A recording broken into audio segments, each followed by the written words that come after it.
Hindi ko nahahayaang mangyari ulit ang dati. Lalaban na ako't dudurugin kita. Masyado kang matapang. Hindi pa napapanahon upang danasin mo ang pinakamasakit na kamatayan. Paano ba lalabanan ng isang gabunan, inay? Ang aswang na pumaslang sa aking ama.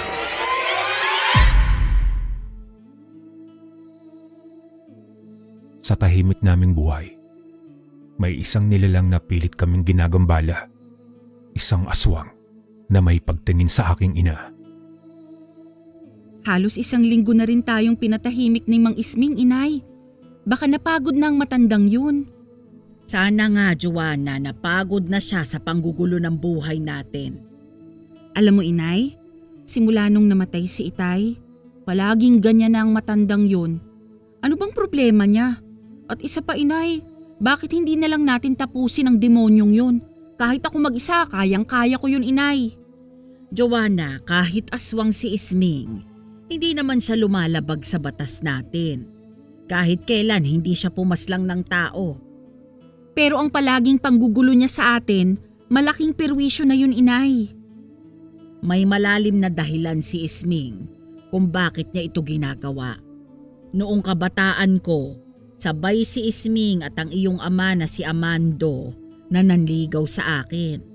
Siyempre mas pinili ko ang iyong ama kesa naman kay Isming na isang aswang. Pero noong namayapa ang iyong ama, muli siyang nagpahiwatig ng pag-ibig sa akin. Pero tinanggihan ko siya. Wala na akong panahon sa mga ganyang bagay. Ano? Nagkakaganyan ng matandang yun dahil pumapag-ibig? Huwag mong gawing katatawanan ng pag-ibig, Joanna. Maiintindihan mo rin si Isming kapag umibig ka na. Naku, inay, kung iibig man ako, hindi ako tutulad kay Isming. Isang kabaliwan. Pero wala pa tayong pwedeng gawing aksyon? Hahayaan na lang ba natin ang mga panggugulo niya? Oo, walang panama sa atin ang mga pinapadala niya. Pero nakakainis na rin kasi, inay eh. Hayaan mo, 1 beses na lang. Ako na mismong susugod sa kanya. Basta maging alerto ka lamang palagi, anak, ha? Opo, inay. Hindi po ako matitinag ng mga alipores niya. O sige, mauna na ako't inaantok na ako eh. Isarado mong mabuti mga pinto at bintana. Okay po, inay. Inay, sandali lang po. Mukhang may bisita tayo eh. Ano ba yan? Mga sigbin, inay. Lintik na Isming yan. Kunin mong itak. Heto, inay. Doon ako sa likod mag-aabang. O sige, at dito naman ako sa harap. Magandang araw po, Miss Polly at Sir Proy. Ako po si Joanna, isang dalaga at may tangan na mutya ng kalabaw. Bukod sa akin ay may mutya rin na kaparehas sa akin ang aking ina. Normal kaming namumuhay, pero sa gabi ay mga mandirigma kami na walang takot na tumutugis sa mga nilalang ng dilim. Sa kasamaang palad, nasawi ang aking ama sa pakikipaglaban. Kaya ipinamanin sa akin ang mutya. Noong una ay ayaw ko sana itong tanggapin. Subalit ayaw ko namang hayaan na mag-isa lang si ina na nakikipaglaban. Sa sandaling ito ay may isang nilalang na ilang linggo nang nanggugulo sa amin. Si Isming, isang aswang. Ano, Joanna? Ubus na ba lahat? Opo, inay. Ngayon humanda ka, Isming. Joanna, dito ka lang ha. Teka lang, nay. Sasama po ako. Wag na. Kayang-kaya ko na to. Umalis nga si inay ng gabing iyon, pero hindi ako nakinig. Lihim ko siyang sinundan at nagtagpo nga ang landas nila ni Isming. Isming! Lumabas ka diyang demonyo ka! O Mila, ikaw pala. Bakit sa ganitong oras ka naman dumalaw? Lintik ka, Isming! Hindi mo ba talaga kami titigilan? Ano ba ang pinagsasasabi mo, Mila? Huwag ka nang magsinungaling. Ikaw naman hindi ka na mabiro. Kung nakiayon ka lang sana sa kagustuhan ko, hindi sana ito mangyayari. Ayup ka talaga, Isming. Matagal na akong nagpipigil na patayin ka, ha? Alam natin pareho na hindi mo pwedeng gawin yan. Wala akong nilabag na batas sa pagitan ng mga antingero at aswang. Walang nilabag na batas. Oo nga naman. Paano kung ako ang lalabag? Pagkasabi nun ni Ina, mabilis itong gumalaw pasugod kay Isming. Teka sandali, bitawan mo ako Mila. Matagal na akong nagtitimpi sa'yo, Isming. Kaya dapat ka nang mawala. Isang hiwa ang iniwan ni Inay sa leeg ni Isming. Iyan ang nararapat sa'yo. Bago umalis si Inay, siniliban niya ang bahay ng aswang. Samantala, habang pinapanood ko ang mga pangyayari, ay isang malaking tinig ang nabunot sa akin ng tuluyan nang napaslang na si Isming. Inay, Joanna, di ba ang sabi ko sa bahay ka lang? hindi sa wala akong tiwala sa inyo, Inay. Pero nais ko lang makita kung paano ninyo wawakasan ang buhay ng Isming na yun. Ay, sa wakas wala na ring manggugulo sa atin. Kahit kailan talagang tigas ng ulo mong bata ka. Kinabukasan, bahagi na sa aking araw-araw ang gumising ng 4:00 ng madaling araw upang magluto ng kakaning katulad ng suman. Ito ang aming hanap buhay. Habang si Inay ay mahimbing pa, ako naman ay nagsimula na magpiga ng gata. Kailangan kong gumawa ng 50 perasong suman dahil ito ang inorder sa akin ng suki ko sa palengke. Si Inay naman ay isang mananahi pero may mga panahon na matumal kaya sa kakanin talaga kami umaasa. Habang gumagawa ko sa kusina ay biglang dumating ang aking kababata at kaibigan na si Emil. Siyang tumutulong sa akin lalo na sa pangunguha ng nyog na ginagamit ko sa pagluluto. Magandang madaling araw sa iyo dyan, Binibini. Huwag mo nga akong tawaging ganyan. Ba't ang aga mo yata? Si Junjun kasi, Joanna, hindi pala nakapag-igib kahapon. Buti na lang ako ang unang nakakita na walang laman ng mga sisidlan. Dahil kung si Inay ang unang nakakita, alam mo na ang mangyayari. Kaya heto mag-iigib ako. At bakit ka pa dumaan dito? Baka magising na nanay mo. May naaamoy kasi akong mabango. Ano ba kasi ang niluluto mo? Baka naman pwede akong makahirit dyan. Ay nako, Emil. Oo, sige, huwag ka na mag-alala. Itatabi kita ng suman. Yun. Sige, mauna na ako, Joanna. Salamat ha. Sino yung kausap mo, Joanna? Si Emil po. Mag-iigib. Napadaan lang dito. Siya nga pala, Inay. May ipapadala ka ba mamaya para isasabay ko na lang pag alis ko? Wala pa eh. Bukas pa matatapos ang pinapatahi sa akin. Linti kasi tong Isming naaapektuhan ng trabaho ko. Ay nako, makapagkape na nga lang. Pagsikat ng araw, ay nakahanda na akong magatid sa mga inorder na suman. Nay, tirhan mo si Emil ng suman. May iniwan ako sa mesa. Oo na. Aalis na po ako. Habang binabaybay ko ang daan, ay pansin ko ang pagkukumpulan ng mga tao. Batid ko din na medyo kakaiba ang tingin ng iba sa akin. Sa palagay ko alam ko na kung bakit. Tungkol ito sa pagkasunog ng bahay ni Isming. Dumiretso na lamang ako sa paglalakad patungong palengke. At sa aking pagbalik, ay mas tumindi pa ang mga bulong-bulungan. May mga nagpaparinig pa nga sa aming mag-ina at sinasabing kami daw ang may gawa sa pagsunog ng bahay ni Isming. Yumuko na lamang ako at mabilis na naglakad pa uwi ng bahay.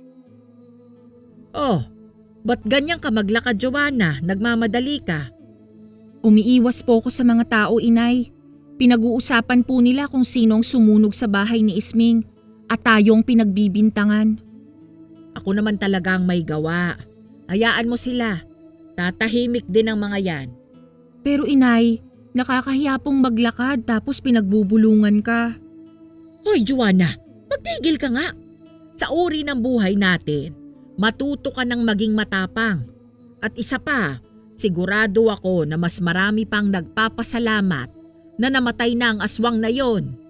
Opo, Nay. Hahanda ko na ang mesa upang makapag-almusal na tayo. Mga bandang 9:00 ng umaga ay dumating si Emil. Kinuha niya ang itinabi kong mga suman.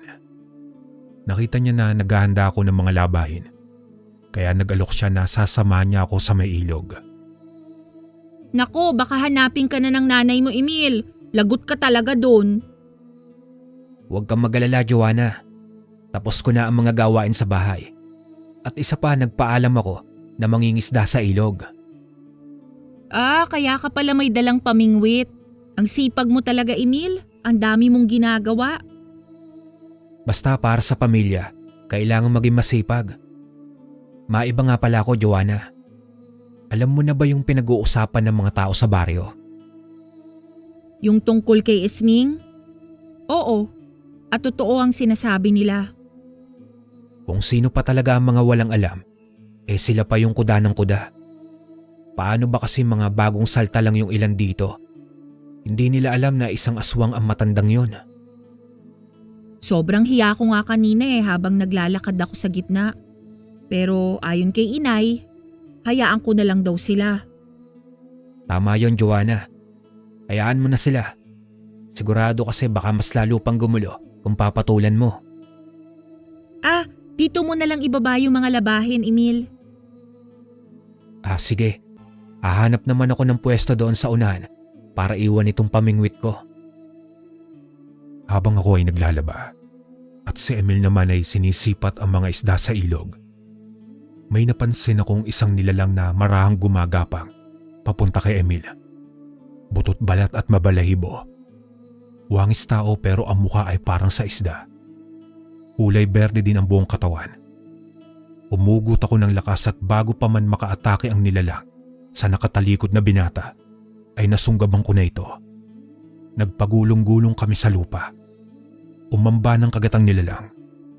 Ngunit nasakal ko ito agad at inihampas ang ulo sa bato. Umangil ang nilalang habang hindi ko tinigilan sa pagsapak. Batid ko na hindi ito kalakasan, kaya madali ko lamang siyang napatumba. Nang mapaslang ko ito ay inihagis ko agad sa ilog ang nilalang. Inanod at lumubog. Emil, okay ka lang ba? Ikaw dapat ang tatanungin ko niyan. Maraming salamat, Joanna. Iniligtas mo na naman ako. Anong nilalang ba yon? Sa palagay ko, engkantong tubig. Malamang yun ang nambibiktima dito sa ilog. Muntik na pala akong maging kwento kung nagkataon. Mabuti na lang talaga kasama kita. Responsibilidad ko yon, Emil. Pero wag muna tayong magpakakampante. Baka hindi siya nag-iisa. Gayunpaman ay tinulungan na lamang ako ni Emil na maglaba. Hindi na siya lumayo sa akin at wala rin siyang nahuling isda. Bandang tanghali na kami natapos sa paglalaba. Emil, dito ka na lang sa bahay kumain. Aabutin sana ako ng hapon kung hindi dahil sa tulong mo eh. Oo nga, Emil. Akala ko nga gagabihin pa si Joanna. Alam mo naman yan ang kupad-kupad kumilos. Aba, hindi po, Aling Mila. Parang kidlat nga po sa bilis eh. Linawin mo nga sa akin, Emil, yung sinabi mo kanina tungkol kay Joanna. Ako na, Emil. Alam mo ba, Nay? Muntik nang madali tong si Emil ng engkantong tubig. Mabutit na saklolohan ko kaagad. Engkantong tubig? Malamang yan ang kinatatakutan ng mga taga-baryo doon sa ilog. 3 beses yata sa isang taon na may nalulunod sa ilog eh. Lintik talaga ang mga demonyong yan. Wag lang sa akin magpapakita yan kung hindi babalatan ko yun ng buhay. Oo, Nanay. Tama na, kumain na po kayo. Bilib talaga ako sa inyo, mag-ina. Bukod sa manunugis ng mga aswang, masarap pa magluto. Paano yan, Emil? Wala kang maiiuwing isda. Lagot ka sa nanay mo. Nako, wag mo nang isipin yan, Emil. Matapos nating kumain, bumalik tayo sa ilog. Pupunuin natin ng isda ang timba mo. Talaga po ba, Aling Mila? Hindi po ba kayo nagbibiro? Oo, kaya relax ka lang dyan. Samantala, makalipas lang ang kalahating oras, ay nakabalik na agad sina Inay at Emil. Gaya ng sinabi ni Inay, napuno nga ang timba ni Emil. Tuwang-tuwa na naman ang kaibigan ko. Pagsapit naman ng hapon, habang nagsisiga ako ng mga tuyong dahon, ay nakita ko si Inay at Aling Marita na nag-uusap. Hindi na lamang ako lumapit dahil mukhang seryoso ang kanilang pinag-uusapan. Inisip ko na lang na baka tungkol na naman ito kay Isming. Pumasok na ako sa kusina upang balatan ang pinamili kong nilagang saging para sa aming merienda. Pagtimpla mo nga ako ng kape pagkatapos mo riyan, Joanna. Opo, Nay. Mukhang ang lalim ng iniisip niyo po, Inay ah. Ano po bang napag-usapan niyo ni Aling Marita? Sumangguni sa akin si Marita. May pinaghihinala ang aswang doon sa may gulod. Bagong salta daw ito. Mag-asawa pero walang anak. Ganun po ba? Pero bakit parang alalang-alala kayo? Ewan ko ba? Bakit parang iba ang kutob ko sa mga nilalang na yun? Bakit? Ano po bang ikinuwento ni Aling Marita? Ayon kay Marita, minsan isang gabi, may nakita siyang nilalang sa itaas ng gulod. Mahaba at maputi ang buhok na may malaking katawan. Alam mo ba kung anong iniisip ko? Ano po yun, Inay? Gabunan! Po? Gabunan? Sigurado kayo, Inay? Yan ang aalamin. Kailangan kong manmanan ang bahay sa gulod. Pero paano kung gabunan nga yun, Inay? Wala tayong magagawa kundi harapin kung anong kalaban natin. Kahit kailan hindi pa ako nakaharap ng isang gabunan. Natatakot ka ba? Siyempre hindi ko maiiwasan. Sa katangian ng gabunan na nalaman ko, nakakatakot talaga. Ikaw, Inay, may nakalaban ka na bang gabunan? Oo. At ang lintik na yan ang pumaslang sa iyong ama. Po? Gabunan ang nakapatay kay Itay? Kaya ikaw, Joanna, kung sakaling darating ang sitwasyon na nasa gitna ka ng laban sa kahit anong nilalang, wag na wag kang maaawa dahil tuso ang mga yan. Iyan naman po ang lagi kong ginagawa. Pero Nay, sa tingin mo ba kakayanin ko ang isang gabunan? Walang imposible kung magtitiwala sa sarili, anak. Nasa panig tayo ng kabutihan. Sasama ako sa iyo, Inay, kung magmamanman ka. Kailan natin gagawin yan? Mamayang gabi. Hindi tayo mag-aaksaya pa ng panahon. Bilang paghahanda sa gagawin namin, ay nagkarga ako ng poder sa katawan. Tumingin akong muli sa libreta para sa mga usal na kailangan. Nirefresh ko ang aking sarili sa mga orasyon. Matagal na panahon na rin kasi ang nakalipas nang magkaroon kami ng matinding laban. Lalo pa ngayon ay bago sa akin ang gabunan. Hindi ko may tatanggi ang takot at kaba sa aking dibdib. Pareho kaming tahimik ni Inay. Siya ay nagpatuloy sa pananahi habang ako ay nagluluto ng hapunan. Tila may tensyon na namamagitan sa amin. Isang pakiramdam na mas nagpapadagdag pa sa panghihina ng aking loob. Hanggang sa sumapit na nga ang oras ng aming pag-alis. Joanna, maghanda ka na. Punyal, itak, ano pa bang kailangan, Inay? Sapat na yan. Laksan mo ang sabulag, Joanna. Napakatalas ng pang-amoy ng gabunan. Lalaking aswang ang gabunan, di ba, Inay? Anong uri kaya ang asawa nito? Isa yan sa aalamin natin. Isang oras lang tayo sa lugar. May malaman man tayo o wala, kailangan na natin umalis. O sige, Nay. Magkasunod kami ni Inay na binaybay ang daan, bandang 9:00 na ng gabi. Tigi isang flashlight kami, pero kay nanay muna ang gamit namin. Nauna rin siya sa paglalakad katulad sa nakasanayan namin sa tuwing may tinutugis kami. Habang ako ang nasa likod, responsibilidad ko ang tignan ang nasa itaas na bahagi kung may kakaiba. Nang malapit na kami sa lugar, ay pinatay na ni Inay ang ilaw. Nagkasundo kami na sa magkabilang bahagi kami magmamanman. Ako ang naatasan sa harap ng bahay at si Inay naman ay umakyat sa gulod upang makita ang itaas na bahagi. Marahan akong gumapang sa damuhan. Nakita ko na may nakasinding gasera sa loob ng malit na tirahan. Gawa lamang ito sa kawayan at nipa. Isang napakapayak na pamumuhay. Napakadilim ng gabing iyon dahil walang buwan. Hanggang sa may naaninag akong mga anino sa loob ng bahay na dumadaan sa ilaw. Sa loob ng iilang minuto ay wala naman akong napansin na kakaiba hanggang sa bumaba ang lalaki. Kasunod nito ay may inihagis na nakasako ang babae na nasa bintana. Lumakad ng ilang metro ang lalaki at nagukay sa lupa gamit ang pala. Inilibing nito sa lupa ang nakasako at maya-maya ay bumalik na ito sa loob ng bahay. Naramdaman ko na ang pangangawit kaya tatayo na sana ako nang biglang bumukas muli ang pinto. Agad naman akong napasubsob sa damuhan. Hindi ko na nakita kung ano ang nangyari. Marahan kong iniangat ang aking muka at nakita ko ang babae na palakad-lakad sa bakuran na tila may inaamoy sa hangin. Kumabog ang aking dibdib sa kaba. Muntik na akong mahuli. Naroon pa rin ang babae at walang duda mga aswang nga ang naninirahan sa bahay. Makalipas ang ilang minuto ay pumanhit na ng bahay ang babae. Ito na ang pagkakataon ko na makalipat sa puno. Mabilis akong tumayo at tumakbo tapos ay nagtago sa malaking puno.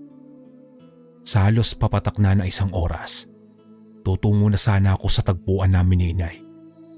Subalit may isang nilalang ang lumabas mula sa bintana ng bahay at lumipad ng matayog. Ang babaeng aswang. Bumulusok ito paitaas at naglaho sa mga ulap. Paniguradong kukuha iyon ng biktima.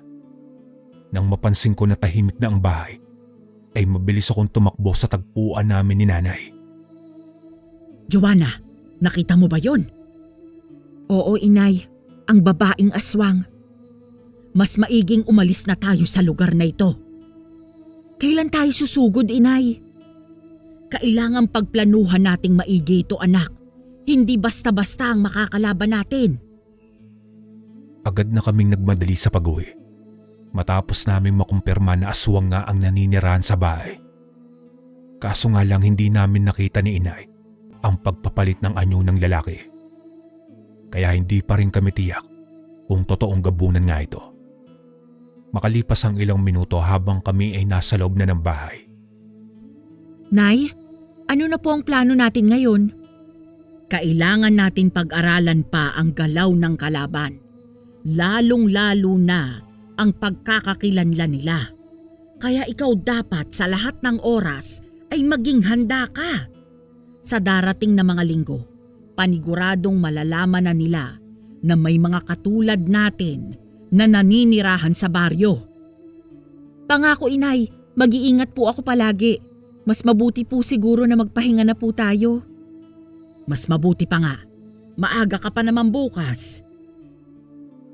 Naunang pumasok sa inay sa silid habang ako ay nanatili muna sa kusina at inihanda ang kailangan ko para mamaya. Pero sa aking isipan ay gumugulo ang mag-asawang aswang. Sa paglipad ng aswang kanina, tiyak mambibiktima iyon sa malayong lugar. Hinawakan ko ang aking kwintas kung nasa ng mutya ng kalabaw na nagmula pa sa aking ama. Kung natalo ka po ng gabunan, itay, ipinapangako ko, hindi yun mangyayari sa akin. Malakas ang tiwala ko sa mutya. Kinabukasan ay nakasabay ko si Emil sa daan habang patungo ako sa palengke. May pinabibili daw ang kanyang ina. Oy, Joanna, biko naman ngayon. Mukhang masarap yan ah. Oo na, Emil. Nasa bahay ang party mo. Kunin mo na lang mamaya. Ayos, ang bait mo talaga. Pero maiba ko, Joanna. Sa susunod na linggo na ang piyesta sa kabilang baryo. Punta tayo ah. Sige, walang problema. Emil, makinig ka sa akin ng mabuti ha. Alam mo bang may bagong salta sa lugar natin? Yung sa gulod? Mag-iingat ka ha, dahil mga aswang sila. Napatunayan na namin yun ni nanay kagabi. Sa may gulod? Si Mang Dado aswang? Kilala mo? Oo naman, kahapon lang. Inutusan kasi ako ni inay na maghanap ng papaya dahil nahihirapan daw siyang dumumi. Ayun, umabot ako sa may gulod at doon ko siya nakilala. Naku Emil, huwag ka nang lumapit sa taong yun, pati ang asawa niya. Grabe naman. Wala akong kaide-ideya na aswang na pala ang nakausap ko. Magaling sila sa pagpapanggap, Emil. Sana ingatan mong sarili mo. Hindi sa lahat ng oras nariyan ako upang ipagtanggol ka. Huwag ka nang mag-alala masyado, Joanna. Nag-iingat naman ako palagi. Kaya pala munti ka ng malapa sa ilog eh. Iba naman yon. Abala kasi ako nun eh. O sige na, ihahatid ko pa to sa suki ko. Punta ka na lang sa bahay mamaya ah. Matapos ko namang maihatid ang mga in-order na biko, ay nagtungo ko sa isdahan dahil bala kong bumili ng tilapia. Habang namimili ako ng isda, ay nahagip ng aking paningin sa di kalayuan ang isang lalaki na nasa karniyan. Hindi siya nakatingin sa akin pero napakalakas ng enerhiya niya. Isang napakasamang enerhiya na tila hinihigop ako. Mabilis naman ako nag-usal ng sabulag at poder. Gawa nga sa aking kaba ay napatalikod ako. Masimple akong naglakad palabas ng palengke upang umuwi na lang. Labis ko din na pinapakiramdaman ng paligid ko kung may susunod ba sa akin. Nang mapagtanto ko na ligtas ang paligid, ay napabuntong hininga ako. Subalit sa unahan ay sumulpot ang lalaki mula sa isang eskinita at nakatayo ito sa aking dadaanan. Napalunok ako ng laway sa gulat. Nasa 10 metro lang ang pagitan namin. Unti-unting umisi ang lalaki at ako naman ay napatras at nag-iba ng direksyon. Sumuot ako sa maraming tao at binilisan ng paglalakad. Ngunit kitang-kita ko pa rin ang lalaki na nakasunod siya sa akin. Pero nasa kabilang bahagi. Kumakabog na ang aking dibdib hanggang sa hindi ko na malayan na may nabangga ako. Joanna, okay ka lang ba? Emil, ikaw pala. Pasensya ka na ha. Ano bang nangyayari sa'yo? Huwag mong tignan, pero nasa kaliwa natin yung aswang. Yung lalaki. Ano? Ano ang gagawin natin? Bilisan natin. Pumasok tayo sa simbahan. Mabilis na nga kaming pumasok sa simbahan na noon ay katatapos lang ng misa. Joanna, nariyan pa ba siya? Hindi ko alam. Kakaiba ang isang to. Ni hindi ko maramdaman ang presensya niya. Napakagaling magtago. Pero paano tayo lalabas ngayon? Sandali, mag-iisip ako ng paraan. Kung nandito lang sana si inay. Inilibot ko ang tingin sa labas ng simbahan. Hindi ko na nakita ang lalaki.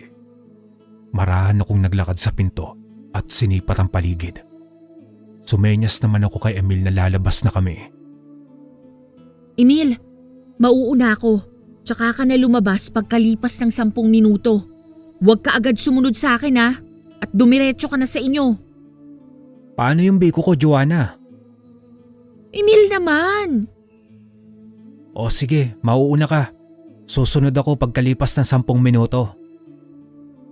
Sa ganoong paraan ay maiiwasang masundan si Emil at ako lamang ang masusundan ng nilalang.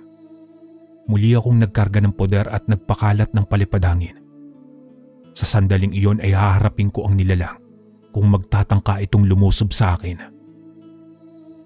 Kahit gabunan ka pa, aswang ka pa rin. Kaya mahina ka sa ilalim ng araw. Makalipas ang ilang minuto ay nakauwi na ako ng bahay. Agad naman akong napasampa sa hagdanan at huminga ng malalim. Lumapit naman agad si inay na may dalang isang basong tubig. Paano ka ba, Joanna? Aswang! May sumusunod sa akin na aswang, inay. Ano? Teka, wala naman akong naramdaman. Dun sa palengke, inay. Sa tingin ko siya si Dado. Yung lalaking aswang sa gulod. Dado? Nakilala siya ni Emil kahapon, inay. At binalaan ko na rin ang kaibigan ko. Mabuti naman at hindi ginawang hapunan si Emil. Napakalakas niya, inay. At kaya niyang itago ang kanyang presensya. Posibleng alam na niya kung nasaan ka. At tiyak akong nagmamasid lamang ang lintik na yan sa paligid. Humanda ka, Joanna. Sa presensya niya lang po, para bang hinihigop po ako. Huwag mong pairali ng takot, Joanna. Kahit mas malakas siya, may kahinaan pa rin ang bawat nilalang. Pasensya na po, Inay. Napangunahan na naman ako ng takot. Inay, nag-aalala po ako kay Emil. Nakita po niya kami na magkasama.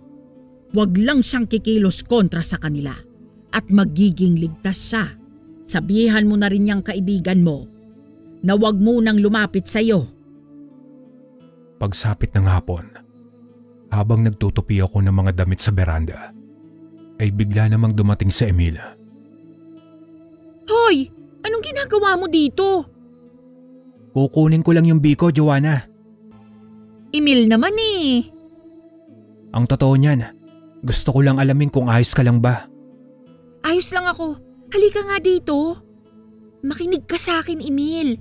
Hindi magandang kalagayan natin ngayon at ayaw kong madamay ka. Kaya simula ngayon, hindi muna tayo magkikita para makaiwas sa aswang. Alam niya na magkakilala tayo eh.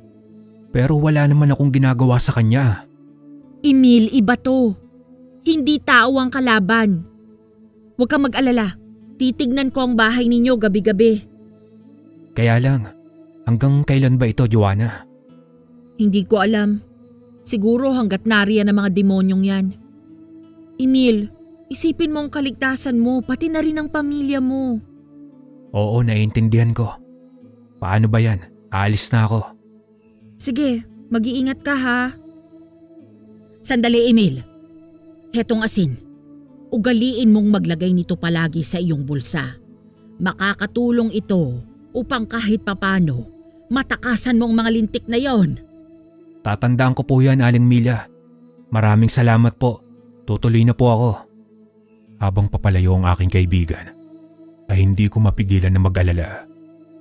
Ngayon lang ito nangyari sa dami ng nakalaban namin ni Inay dati. Pero mas mabuti na ang mag-ingat kaysa madamay pa ang mga inosente. Kinagabihan sa mismong araw na iyon, habang isinasara ko na ang bintana, ay may nakita akong imahe ng isang lalaki. Nasa ilalim ito ng malaking puno. Naaaninag ko siya dahil sa liwanag ng buwan. Inay, nandito siya. Yung lalaking aswang. Nasaan? Nasa malaking puno dyan sa tapat. Dito ka lang. Hindi, Inay. Ako ang haharap sa kanya. Pero Hindi siya aatake ngayon. Magpapatuloy siya sa paninindak sa akin. Pero malas lang niya. Anong kailangan mo sa akin, Dado? Kilala mo na pala ako. Dahil ba ito sa kaibigan mo? Anong ginagawa mo dito? Sumagot ka. Masyado ka namang mainit sa akin. Narito ako upang makipagkasundo sa'yo. Kahit kailan, hindi ako makikipagkasundo sa isang aswang na kagaya mo. Nag-iba yata ang ihip ng hangin. Matapang ka na ngayon. Tigilan mo ng paninindak mo sa akin. Ang mabuti pa, umalis na kayo sa lugar namin. Masyado ka namang mayabang. Baka pagsisihan mo yan. Hindi ako natatakot sa'yo. Oh, kalma. Kalma lang, Binibini. May tamang oras para dito. Sabay lundag ni Dado ng napakataas at naglaho sa dilim. Joanna, ayos ka lang ba? Opo, Inay. Umalis na ang aswang. Hayop na yun. Balak pang makipagkasundo sa akin. Kahit kailan, yan ang huwag mong gagawin sa isang aswang, ang makipagkasundo dahil napakatuso ng mga yan. Alam ko yan, Inay. Kaya hindi uubra sa akin yun. Ang unang gabi ng pagbisita ni Dado ay isang babala sa aming mag-ina. Ang ugali ng gabunan ay hindi naman ito umaatake kapag wala ka namang ginagawang mali sa kanila o di kaya ay pinunteriya ka nila mismo bilang biktima. Ano po ang plano natin, Inay? Kikilos na ba tayo? Hindi, wala tayong gagawin. Magpapakiramdaman na lang ba ang dalawang panig? Yan na nga marahil. Pero sa tuwing may isang taga-baryo na bibiktimahin nila, lintik lang ang walang ganti. Babalik pa kaya ang dadong yun, Nay? Hindi ko alam, pero mainit na tayo sa kanyang mga mata. Pagsapit ng madaling araw ay nagising na ako para sa aking gawain. Ang aking lutuan ng kakanin ay nakahiwalay na at naroon ito sa labas ng kusina. Binuksan ko na ang bumbilya sa likod at nagumpisa na ako sa aking pagluluto. Nang may napansin ako na isang anyo ng tao, balingkinitan at hugis babae. Mabilis itong nagkubli sa puno. Lumakad ako at lumapit sa madilim na bahagi. Naaamoy kita. Ikaw ba ang asawa ni Dado? Anong ginagawa mo dito? Walang sumagot, pero tiyak ako na nasa likod lamang siya ng puno. Hanggang sa biglang bumuka ang mga pakpak ng nilalang. Lumipad ito at dumapo sa sanga ng puno. Napatras ako at napabunot sa aking itak. Masyado kang matapang, Iha. Hindi mo alam ang iyong ginagawa. Mga hayop kayo! Bakit hindi na lang kayo magsilayas sa baryo namin? Ganyan naman kayong mga tao. Lahat na lang inaangkin ninyo. Akala nyo, kayong nagmamay-ari ng mundo? Walang lugar ang kasamaan dito sa mundo. Kaya tapusin na natin to. Bumaba ka dyan! Pumagaspas ang aswang at pumaikot sa aming bahay. Anong ginagawa mo, Merlinda? Nahihibang ka na ba? Nagulat naman ako sa biglaang pagsulpot ni Dado. Sinuway nito ang asawa. Umatungal ang babae at lumipad papalayo. Kasunod nito ay ang pag-alis na rin ni Dado. Marahan akong umatras at bumalik na sa aking ginagawa. Tik-tik! Uhaw sa dugo at laman ng tao. Hindi nito mapipigilan ang pangangailangan. Inay, gising na pala kayo. Ano pong sinasabi ninyo? Isang tik-tik ang babaeng yun. Walang matinong pag-iisip, walang ibang hangad, kundi mambiktima. Mukhang alam ko na kung sino ang magiging dahilan ng digmaan. Ang tik-tik na yun, Inay? Oo, kaya humanda ka, Joanna. Matapos ang tagpong iyon ay nagpatuloy na kami sa araw-araw na gawain. Sa pagdating ko sa palengke ay bumili na rin ako ng iilang nyog. Si Emil sana ang tagakuha sa akin ng nyog, kaso hindi pa muna kami pwedeng magkita. At sa aking paglalakad palabas ng palengke, ay nakita ko si Merlinda. Ang itsura nito ay animoy kagalang-galang na babae at nakuha pang ngumiti sa akin. Sinundan ko siya ng tingin at nagulat ako dahil pumasok mismo sa simbahan ng aswang. Nagmadali na akong umuwi at nakasalubong ko si inay sa daan. Ihahatid ko muna itong mga pinatahi. Babalik din ako agad. Inay, nakita ko po si Merlinda, yung asawa ni Dado. Ang demonyo nagawa pang pumasok sa simbahan. Gagawin nila ang lahat upang makihalo sa mga tao. Huwag kang mag-alala. May araw din sa atin ang mga aswang na yan. O sige, mauna na ako. Habang may oras pa ako bago magtanghalian, ay nanguha ako ng bagakay. Isang uri ng kawayan. Gumawa ko ng iilang pirasong sibat. Pagsapit ng gabi, ay nagpaalam ako kay inay na silipin ang bahay nila Emil. Tumango si inay habang nagpatuloy sa pananahi. Matao ang lugar nila Emil. Maraming bahay kaya maliwanag ang paligid tuwing gabi. 8:00 pa kaya marami pang gising. May mga nagiinuman pang mga kapitbahay. Natanong ko ang aking kaibigan na nakikipagbiruan sa pamilya. Napangiti ako dahil alam ko na nasa maayos na kalagayan ng aking kaibigan. Umakyat ako sa puno at tinignan ko ang buong paligid. Payapa at walang banta. Subalit bigla akong kinutuban. Masyadong perpekto ang gabi. Umalis muna ako upang ipaalam kay inay na roronda ako sa baryo. Inay, nandito na po ako.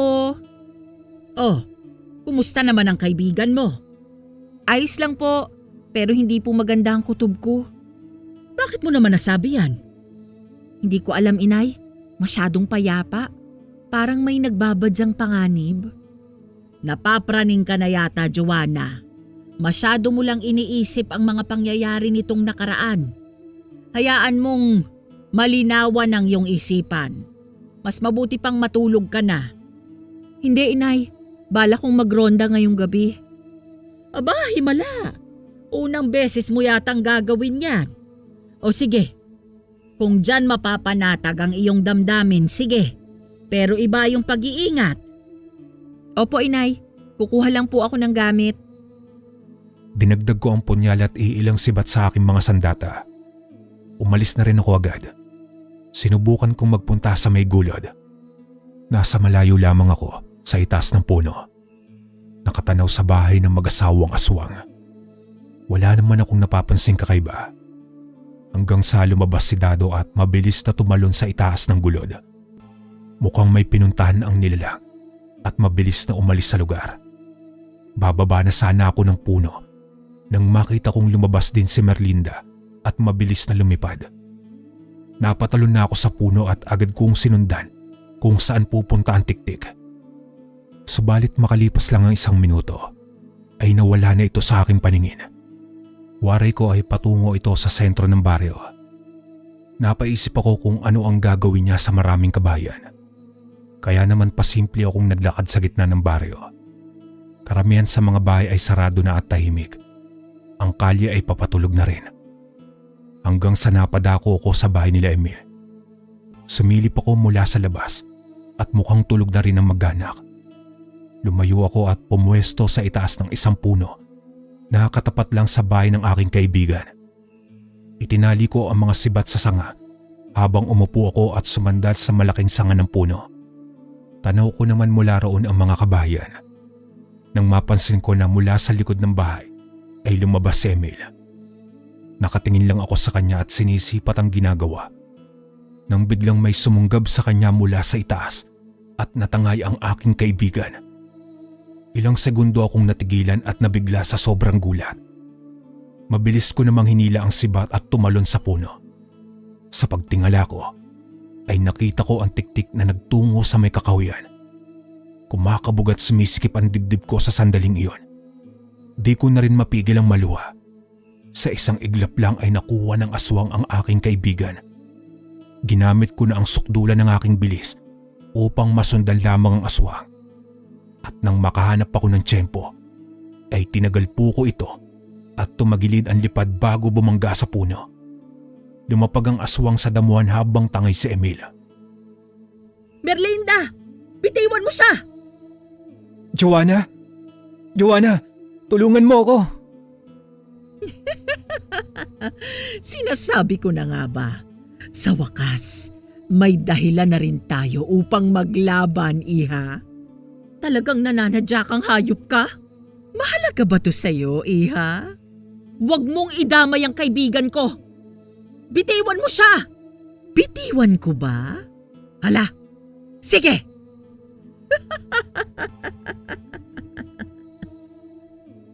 Binitiwan nga ni Merlinda si Emil. Subalit isang mabilis na kalmot sa leg ang ginawa nito sa aking kaibigan. Dahilan upang bumagsak si Emil sa lupa. Emil! Emil! Joanna, tulungan mo ako. Emil, sandali! Huwag ka nang magsalita! Gagamutin kita! Labis na akong nataranta dahil hindi ko alam ang aking gagawin.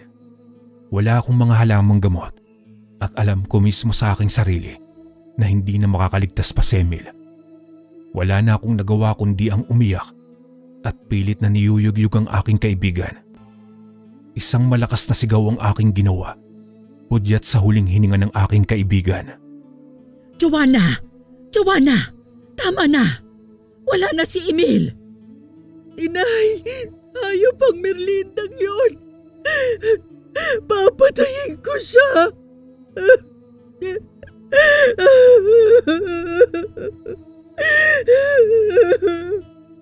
Tama na! Ako na ang bahala dito. Umuwi ka na. Nagkakagulo na sa sentro. Alam nila na nawawala si Emil. Ako na ang magpapaliwanag sa pamilya niya. Tumayo ako at pilit pinunasan ng mga luha. Sa aking galit ay buong lakas akong tumakbo patungo sa bahay.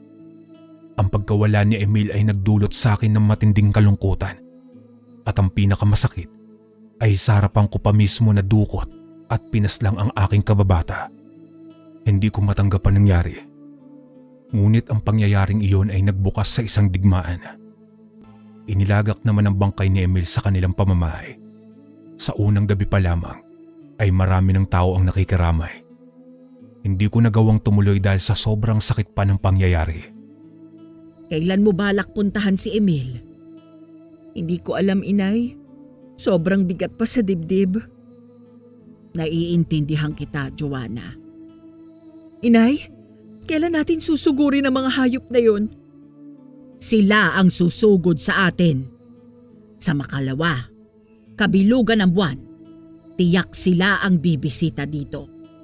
Kung ganun, inay, patayan na to kung patayan. Joanna, huwag mong hayaan ang sarili na lamunin ka ng galit. Walang maidudulot na maganda yan. Mahihirapan ka lang sa laban. Kaya mas mabuting harapin mo na si Emil.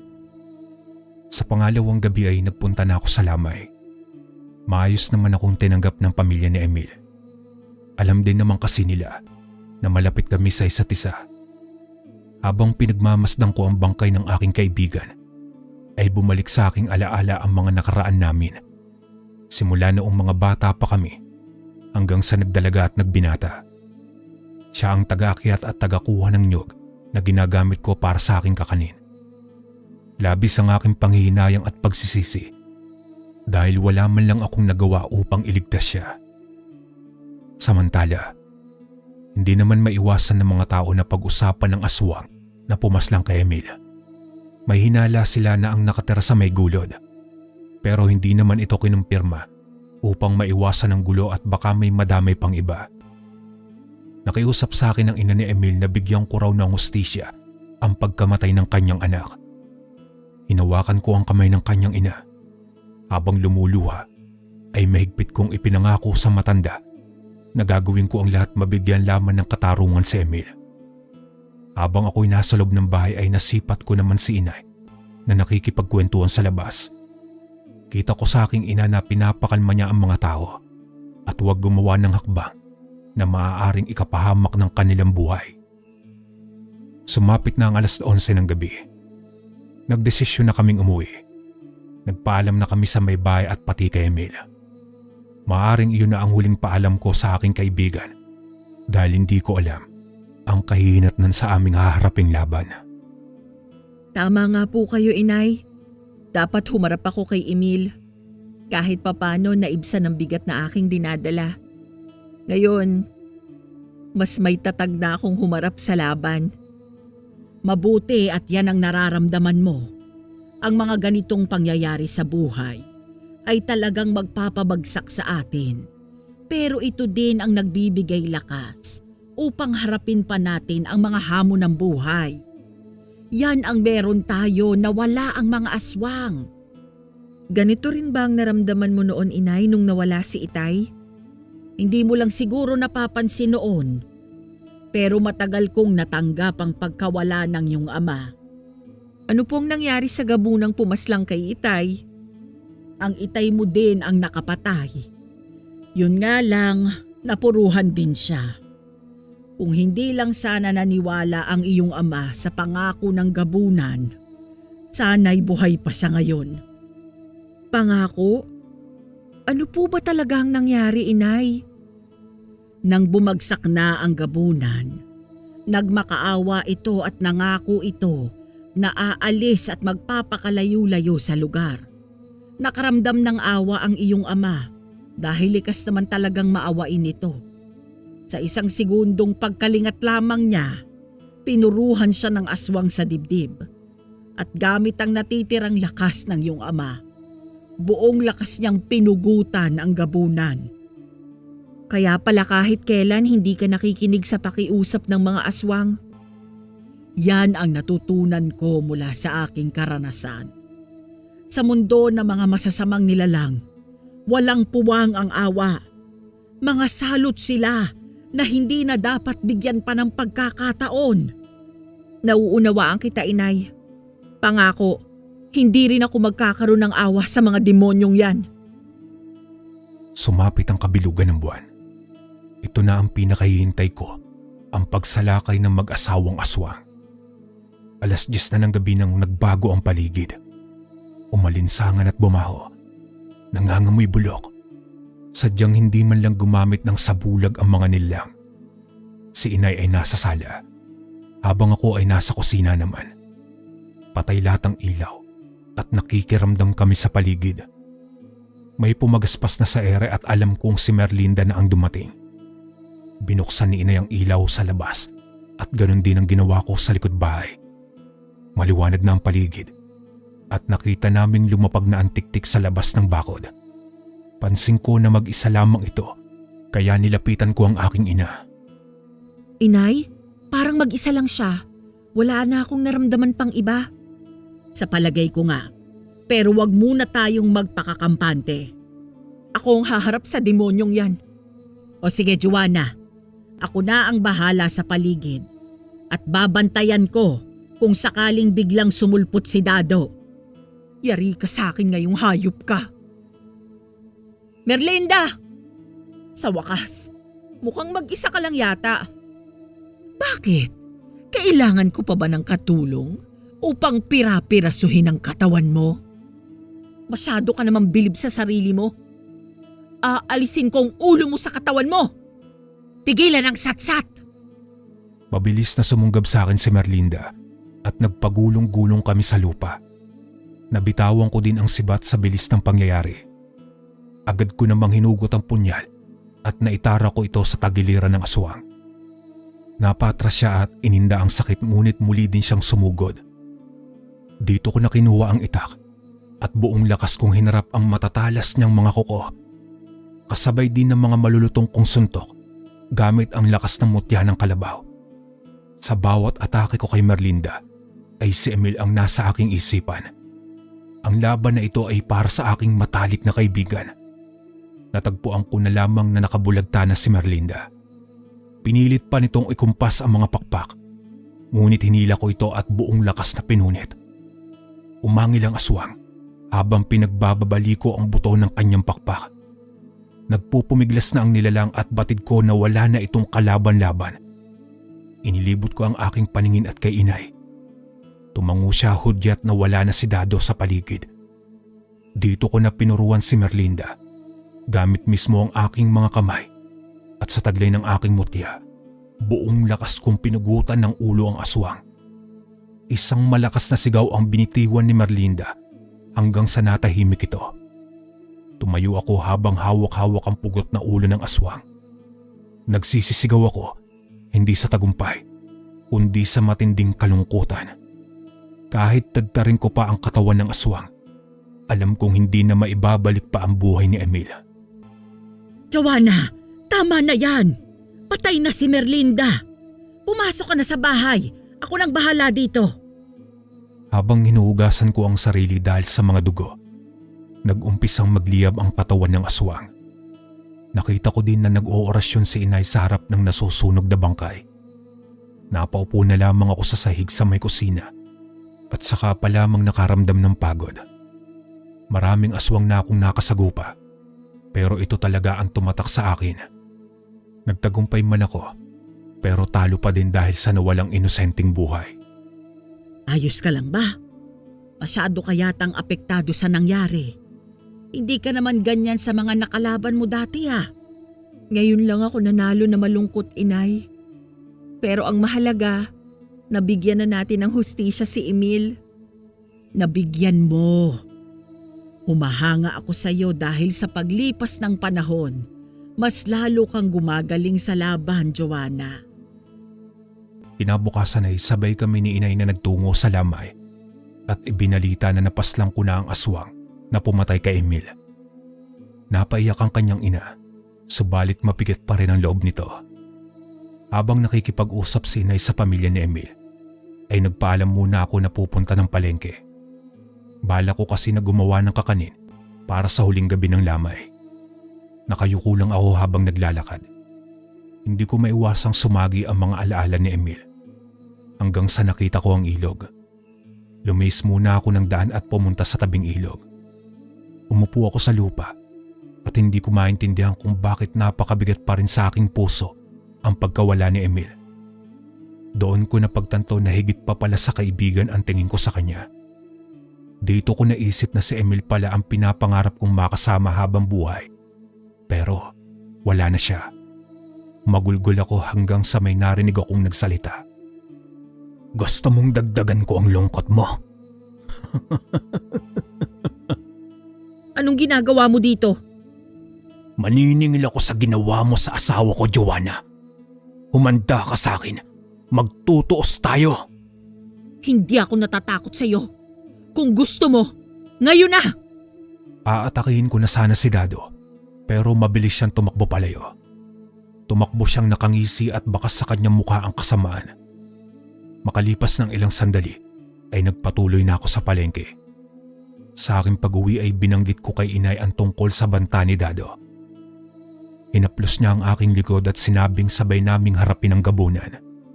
Maging matatag at huwag matakot sa kahit ano pang taglay na lakas nito. Gabi-gabi ay nakaalerto kami sa pagdating ni Dado. Ayon kay inay, malamang hinihintay ni Dado ang muling pagbilog ng buwan upang magbigay ito sa kanya ng karagdagang lakas. Samantala, dumating na ang araw ng libing ni Emil. Halos lahat ng taga-baryo ay nakihatid sa libing. Nakontento na lamang kami ni inay na manood sa di kalayuan. Nang ipinasok na sa nicho ang kabaon, ay halos bumagsak ako sa aking kinatatayuan. Mabuti na lamang at nahawakan ako kaagad ni inay. Joanna, magpakatatag ka. Walang salitang lumabas sa aking bibig, bagkus puro luha ang umagos sa aking pisngi. Naging maayos naman ang libing at isa-isa nang nagsialisan ang mga tao. Inay, hihintayin pa ba natin na tayo ang sasalakayin ni Dado? Bakit hindi natin gawin mamayang gabi? Sigurado ka na ba dyan, anak? Kinagabihan sa mismong araw na iyon, matapang kami na sumugod ni inay sa may gulod. Ako muna ang nagpakita, habang si inay ay doon na nag-abang sa itaas ng gulod. Gamit ang itak at sibat, tumayo ako sa harap ng bahay ni Dado. Tanging liwanag lang ng maliit na buwan. Dado! Narito na ako! Lumabas ka dyan! Demonyo ka! Lakas loob akong sumugod kay Dado. Sa aking mga atake ay naiilagan niya lahat. Umiwas siya habang nakangisi. Pero alam ko na inaasar niya lamang ako upang malamangan. Alam ko na ang estilong yan. Sa paulit-ulit kong pag-atake ay natamaan ko din siya sa bisig. Isang malalim na sugat, bagay na ikinagalit niya. Hanggang sa hindi ko na napansin ang mabilis niyang pagkilos at nasuntok niya ako sa sikmura. Tumilapon ako ng malayo at halos mawala ang aking paningin sa tindi ng tama. Umangil ang gabunan at umamba ng pag-atake sa akin habang namimilipit pa ako sa sakit. Bago pa man siya makalapit sa akin, ay tila may isang hagupit ng hangin ang humampas kay Dado at tumalsik din siya papalayo. Nakita ko si inay, isang mandirigmang babae. Nakita ko sa mata ng aking ina ang determinasyon at tapang. Bumangon si Dado at nagbuno sila ni inay. Nag-usal naman ako ng pampahilom at maya-maya pa ay umayos na ang aking pakaramdam. Nagsasalpukan na silang dalawa at nang makahanap ako ng tiyempo ay sinalubong ko ng matinding sapakang gabunan. Tila nayanig ang mundo nito dahil napaluhod ang gabunan sa lupa. Tama nga si inay, mas matibay at mas malakas ang gabunan kumpara sa iba. Sabay namin siyang inatake, ngunit nakakabawi pa rin ang nilalang. 2 mutya ng kalabaw kontra gabunan ang labanan. Malakas man siya pero hindi rin matatawaran ang lakas naming taglay. Biglang mutya ng pandigma. Hanggang sa nahawakan ko ang mahabang puting buhok ng gabunan at sinubukan ko siyang ibalibag. Subalit napigilan niya ang lakas ko. Ngunit mabilis din na sinapak ni inay ang kanyang leeg dahilan upang mawalan siya ng balanse. Bago pa siya bumagsak ay naipulupot ko ang kanyang buhok sa leeg at buong lakas ko itong hinila. Agad ding hinila ni inay ang paa ni Dado. Magkabilang paghila ang ginawa namin. Umangil ito at napapasigaw na din ako hanggang sa naputol ang buhok ng nilang. Buong lakas naman siyang sinipa ni inay at bago pa sumalpok sa akin ang gabunan ay sinalubong ko ito ng punyal na tumarak sa likuran nito. Agad sinakyan ni inay si Dado habang hawak ang 2 sungay nito. Pilit itong hinihila ng aking ina at dito ako nakakita ng pagkakataon. Buong lakas kong pinagsasasapak ang ulo ng aswang. Walang patid hanggang sa nabiyak ang ulo ni Dado. Bumitaw na kami ni inay at napalood na ang aswang habang dilat na dilat ang mga mata. At bilang huling atake, buong lakas na sinapak ng aking ina ang noo ni Dado at tuluyang nahati ang ulo nito. Napaupo ko sa lupa ngunit sumenyas si inay at itinuro ang bahay ng aswang. Balak ni inay na ihagis ang aswang sa bahay. Kaya agad akong tumakbo at winasak ang gasera at nagliyab ang paligid. Isang malakas na apoy ang iniwan namin sa may gulod. Nagtagumpay kami ni inay sa gabing iyon. Para ko na ding nabigyan ng hustisya ang iyong ama. At aaminin ko noong una, natakot din ako na malaman na may gabunan dito sa atin. Pero nagtagumpay pa rin tayo, inay. Salamat sa mutyahan ng kalabaw at salamat kay itay. Sa muli ay napatunayan namin ni inay na normal lang ang matakot. Pero ang mahalaga ay matuto tayong harapin ito at labanan. Hanggang dito na lang po ang aking kwento mga kalakbay. Maraming salamat.